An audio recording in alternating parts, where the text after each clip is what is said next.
ఈ నేచర్లో ఎక్కడో జరిగే ఒక మూమెంట్ ఇంకెక్కడో జరగాల్సిన ఒక మూమెంట్ని డిసైడ్ చేస్తుంది. Everything is interlinked. ఉదాహరణకి బ్రెజిల్లో ఉండే బటర్ఫ్లైస్ వాటి యొక్క రెక్కల్ని ఊపడం వల్ల టెక్సాస్లో తుఫాన్ రావచ్చు. అదే బటర్ఫ్లై ఎఫెక్ట్. బటర్ఫ్లైస్ వల్లనే అంత జరిగితే మరి ఈ సృష్టిలో ఉండే తేనెటీగల వల్ల ఏం జరగచ్చా అని ఎప్పుడైనా ఆలోచించారా? చెప్తే నమ్ముతారో లేదో కానీ తేనెటీగలు కనుక లేకపోతే ఈ సృష్టిలో ఉన్న మొత్తం మానవాళి యొక్క మనుగడకే ఉపద్రవం వస్తుంది. ఎలాగో తెలుసుకునే ముందు ఈ వీడియోని లైక్ చేసి వెంటనే మన ఫ్లిక్స్ అండ్ ఫ్యాక్ట్స్ తెలుగు ఛానల్ని సబ్స్క్రైబ్ చేసుకోండి.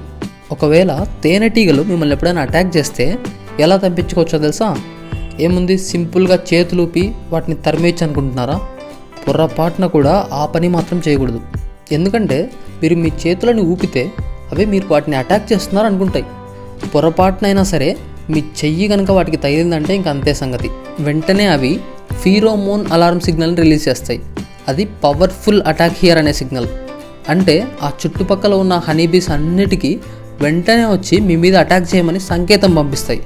పోనీ అలా చేతులు ఊపకుండా గట్టిగా అరిచి ఎవరినైనా సహాయం చేయమని పిలవచ్చు అనుకుంటున్నారా? అది కూడా ప్రమాదకరమే. ఎందుకంటే మీరు గట్టిగా అరిచినప్పుడు వచ్చే వైబ్రేషన్స్ ఇంకా మీ శ్వాస ద్వారా వచ్చే CO2 వల్ల ఇంకా ఎక్కువ తేనెటీగలు మీ దగ్గరకు వస్తాయి. లేదా అక్కడ పక్కనే ఏదైనా చెరువు ఉంటే అందులోకి దూకేస్తే తప్పించుకోవచ్చు అనుకుంటున్నారా?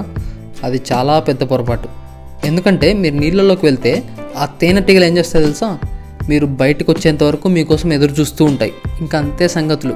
మీరు బయటికి రాలేరు, లోపల ఉండలేరు. ముందు నుయ్యి వెనక గొయ్యి అన్నట్లు అవుతుంది మీ పరిస్థితి.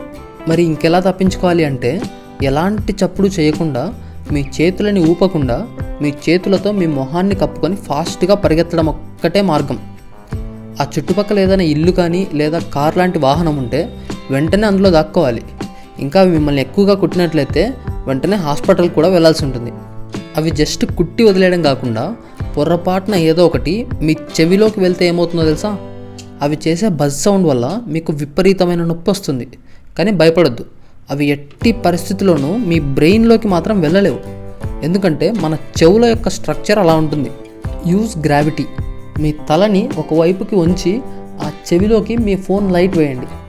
ఆ లైట్కి అట్రాక్ట్ అయ్యి ఆ లైట్ని ఫాలో అవుతూ ఆ హనీబీ బయటకు వచ్చే అవకాశం ఉంటుంది. సరే, ఇలా మనకి తేనెటీగలు ఇంత ప్రాబ్లం అవుతున్నాయి కదా, మరి అసలు ఈ ప్రపంచంలో తేనెటీగలు అనేవే లేకపోతే బాగుండు అనుకుంటున్నారా? ఒకవేళ నిజంగా అవి లేకపోతే ఎంత పెద్ద ఉపద్రవం వస్తుందో తెలుసా? కేవలం కొన్ని సంవత్సరాల్లోనే ఈ సృష్టిలో ఉన్న మొత్తం మనుషులందరూ అంతమైపోయే ప్రమాదం ఉంది. 1980sలో చైనాలో నిజంగానే ఆ పరిస్థితి వచ్చింది కూడా. మీరు చిన్నప్పుడు బయాలజీ క్లాసెస్లో పాలినేషన్ గురించి చదువుకునే ఉంటారు, గుర్తుందా? ఇప్పుడు సింపుల్గా ఎక్స్ప్లెయిన్ చేస్తాను, వినండి. ఈ హనీబీస్ అనేవి తేనెని కలెక్ట్ చేయడానికి ఫ్లవర్స్ మీద వాలుతుంటాయి కదా. అలా అవి మేల్ ఫ్లవర్స్ మీద వాలినప్పుడు ఆ ఫ్లవర్స్ యొక్క యాంథర్ అంటే మేల్ పార్ట్ ఆ బీస్ యొక్క హెయిర్ ఇంకా బాడీకి అంటుకుంటుంది. ఆ తర్వాత అవి ఫీమేల్ ఫ్లవర్స్ మీదకి వెళ్ళినప్పుడు వీటి యొక్క మేల్ పార్ట్ వాటి యొక్క స్టిగ్మా అంటే ఫీమేల్ పార్ట్స్కి టచ్ అవ్వడం ద్వారానే ఫ్లవర్స్ మధ్య మేల్ టు ఫీమేల్ ఇంటరాక్షన్ జరిగి సీడ్ ఇంకా ఫ్రూట్ డెవలప్ అవుతాయి. మీరు నమ్ముతారో లేదో కానీ ఈ నేచర్లో దాదాపు 70% పాలినేషన్ ప్రాసెస్ అనేది ఈ హనీబీస్ వల్లే జరుగుతుంది. అదే అసలు ఈ తేనెటీగలు కనుక లేకపోతే మనం హ్యాండ్ పాలినేషన్ చేయాల్సి ఉంటుంది. అంటే మనమే ఆ ఫ్లవర్స్ని మన చేతులతో ఒకదాంతో ఇంకోదాన్ని రుద్దాలి. 1980sలో చైనాలోని సిచువాన్ ప్రావిన్స్లో ఈ ఉపద్రవం వచ్చింది. ఉన్నట్లుండి ఆ ప్రాంతంలోని హనీబీస్ అన్నీ చనిపోయేవి. దాంతో ఈ న్యాచురల్ పాలినేషన్ ప్రాసెస్ ఏదో జరగాలో అది ఆగిపోయింది. ఇంకా చేసేదేమీ లేక వాళ్ళు కూడా హ్యాండ్ పాలినేషన్ చేయాల్సి వచ్చింది. అది చాలా కష్టం, ఇంకా ఎంతోమంది కూలీలు కావాల్సి ఉంటుంది. అప్పుడు ఆటోమేటిక్గా లేబర్ కాస్ట్ అవన్నీ కూడా చాలా పెరిగిపోయాయి. ఇంకా చైనీస్ గవర్నమెంట్ సైంటిస్టులతో రీసెర్చ్ చేయించింది అసలు ఆ హనీబీస్ అన్నీ ఎందుకు చనిపోతున్నాయో తెలుసుకోవాలని. అప్పుడు వాళ్ళు చెప్పింది ఏంటంటే ఆ ప్రాంతంలోని రైతులు చాలా ఎక్కువగా రసాయనాలు వాడడం వల్ల ఆ కెమికల్స్ని తట్టుకోలేక ఆ తేనెటీగలన్నీ చనిపోయేవి.